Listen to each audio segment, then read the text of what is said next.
खुसूसी मसले की वजह से बुलाया है। जो कल आपको मालूम होगा कि बलपोरा शुपियन में कल जब हमारा कैंडिडेट वहां जा रहा था तो वहां के कुछ जो AIP के साथ वाबस्ता है, जो इंजीनियर रशीद साहब की जमात है उसके साथ वाबस्ता है, वहां के उनके वर्करों ने लाठियां डंडे लेके हमारे लोगों पे हमला किया। यहाँ तक कि जो हमारा कैंडिडेट है यावर बांडे इस वक्त SMHS में जिंदगी की और मौत की लड़ाई लड़ रहा है। उसकी कई रिब्स टूट चुकी हैं, उसकी हालत सीरियस है। और मैं जानना चाहती हूँ कि इंजीनियर रशीद साहब तो जेल में हैं, तो ये जो पार्टी बनाने में मुफ्ती साहब को 50 साल लगे और अभी तक हमारे पास ऐसे रिसोर्सेज नहीं है कि हम जगह जगह कैंडिडेट खड़ा करें। एक आदमी जो जेल के अंदर है, पार्लियामेंट इलेक्शन लड़ते हैं, बहुत अच्छी बात है। अब उनकी ये ऑर्गेनाइजेशन के पीछे कौन है जो जगह जगह उनके लोग खड़े होते हैं? वो पैसा कहां से आता है, वो फंड्स कहां से आते हैं, और सबसे बड़ी बात वो जुर्रत कहां से आते हैं जिसकी वजह से वो गुंडागर्दी करते हैं। अगर PDP को हर जगह निशाना बनाया जाता है और अगर ये इस तरह की हरकत PDP के किसी वर्कर ने की होती, किसी कैंडिडेट की इस तरह पिटाई की होती, तो मुझे लगता है इस वक्त सारी PDP जेल के अंदर होती।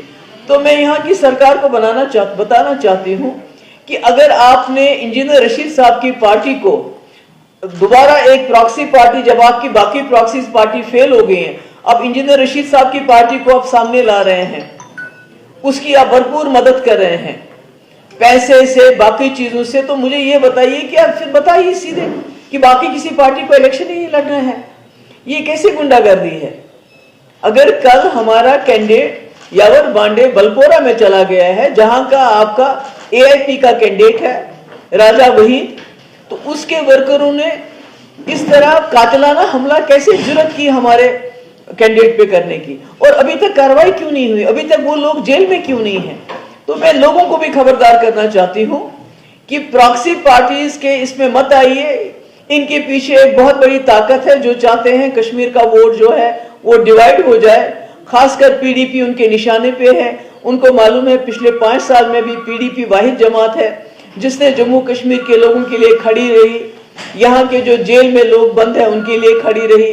जो इन्होंने 5 अगस्त 2019 को किया उसके खिलाफ आवाज उठाई, इसलिए इनके निशाने पे PDP है। और ये जो इतनी भी जमातें हैं जो आजाद उम्मीदवार की शक्ल में आ रही हैं, AIP की शक्ल में नजर आ रही हैं, उनका बाज़ाब्ता कहीं ना कहीं से उनकी फंडिंग हो रही है और उसके साथ उनको सरकार की पूरी प्रोटेक्शन मिल रही है। तभी वो उन्होंने जुर्रत की कि PDP के कैंडिडेट पे इस तरह कातिलाना हमला करें। Ma'am, you want any sort of probe in this? Probe नहीं है, वो तो पता है उनको अभी तक जेल में होनी चाहिए थे, अभी तक वो जेल में बंद क्यों नहीं है?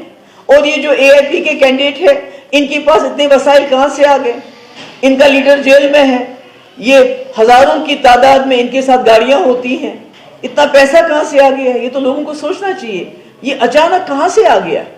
तो यानी कि जब इनकी दूसरी जब PDP को तोड़ के इन्होंने कई प्रॉक्सीज पार्टीज बनाई, जब वो फेल हो गई पार्लियामेंट इलेक्शन में, तो अब इंजीनियर रशीद की पार्टी को आगे किया जा रहा है। तो मैं वार्न करना चाहती हूँ, खबरदार करना चाहती हूँ बिलखुसूस कश्मीर के लोगों को। आपके यहाँ बिला शक PDP NC कांग्रेस पार्टी है, इसके अलावा जितने भी आप मैदान में इस वक्त देख रहे हैं, जितने भी लोग घूम रहे हैं, खासकर AIP की जो पार्टी घूम रही है, इसकी बैकिंग पीछे से हो रही है। ये खबरदार रहिए, ये बहुत नुकसान पहुंचाना चाहते हैं जम्मू कश्मीर के कॉज को, खासकर उस कॉज को जिसके लिए PDP पिछले कई सालों से लड़ रही है। तो क्या बड़ा बेचारा, उसके ऊपर चढ़ के उसको दबाया गया, उसका गला दबाने की कोशिश की गई है, उसकी कई रिब्स टूट गई हैं, उसके सर पे चोट आई है, उसके सर उसको इतना ज्यादा मारपीट की है कि उसको SMHS रेफर किया गया, उसकी नाक से मैंने सुना खून भी निकला है। तो अब इससे ज्यादा और कातिलाना हमला क्या हो सकता है? तो क्या हो सकती है? ये PDP के पीछे पड़े हुए हैं, PDP के कैंडिडेट पे हमला हो रहा है। हर जगह जो PDP के रिबेल कैंडिडेट्स हैं उनको स्पॉन्सर किया जाता है। बच्ची का कैंडिडेट देख लीजिए जिसने प्रेशर कुकर निशान रखा है, जिसको हमने एक दिन नेशनल कॉन्फ्रेंस से वो हमारे पास आया, दूसरे दिन उसको कैंडिडेट बनाया, उसको इज्जत दी, सब कुछ दी। तो आज वो भी प्रेशर कुकर का निशान लेके डोर टू डोर जा रहा है और उसकी भी उसको एनआईए के केस की वजह से ब्लैकमेल करके उसका भी इस्तेमाल कर रही है बीजेपी पीडीपी के खिलाफ। तो जिस तरह से इनको मालूम है कि पीडीपी अगर ताकत में आ गई तो वो दिल्ली के डिक्टेट्स को नहीं मानेगी। बाकी जी का भी ये मैं तो बार बार कहती हूँ कि बीजेपी सरकार के साथ हुकूमत बनाने के बावजूद मैंने 12,000 नौजवानों के एफआईआर वापस लिए, जबकि उस वक्त स्टोन पेल्टिंग पीक पे थी। दिन में कोई जगह नहीं थी जहां पथराव नहीं होता था, मगर मैंने वापस ले ली। मैंने दिल्ली से डेलीगेशन मंगाया, बहुत टॉप डेलीगेशन था, हुर्रियत के दरवाजे पे भेजा। मैं और क्या कर सकती थी। तो इसके मुकाबले में जब उमर साहब नेशनल कॉन्फ्रेंस में वजीर थे, बीजेपी की सरकार में दिल्ली में वजीर थे 5 साल, उन्होंने क्या किया, पोर्टल यहाँ लागू किया, उन्होंने शातूस पे बैन लगाई और पूरी दुनिया में घूमते रहे ये कहने के लिए कि जम्मू कश्मीर दहशतगर्दी का मसला है, पाकिस्तान के ऊपर बमबारी करो, मसला हल हो जाएगा। मैंने बीजेपी के साथ रह के पीडीपी का एजेंडा चलाया, जम्मू कश्मीर के लोगों का एजेंडा चलाया, मगर नेशनल कॉन्फ्रेंस ने बीजेपी के साथ रह के सरकार में रह के उनका एजेंडा चला है, वो लोग उनके पास आयाम है। तो वकार उसूल का क्या? ये जो एनसी कांग्रेस के अलायंस है ये असूलों की मबनी नहीं है। अगर होता तो 87 के इलेक्शन में सरकार बनाने के लिए इतनी बड़ी दांगलियां करके जम्मू कश्मीर को खून के दरिया में नहीं धकेलते।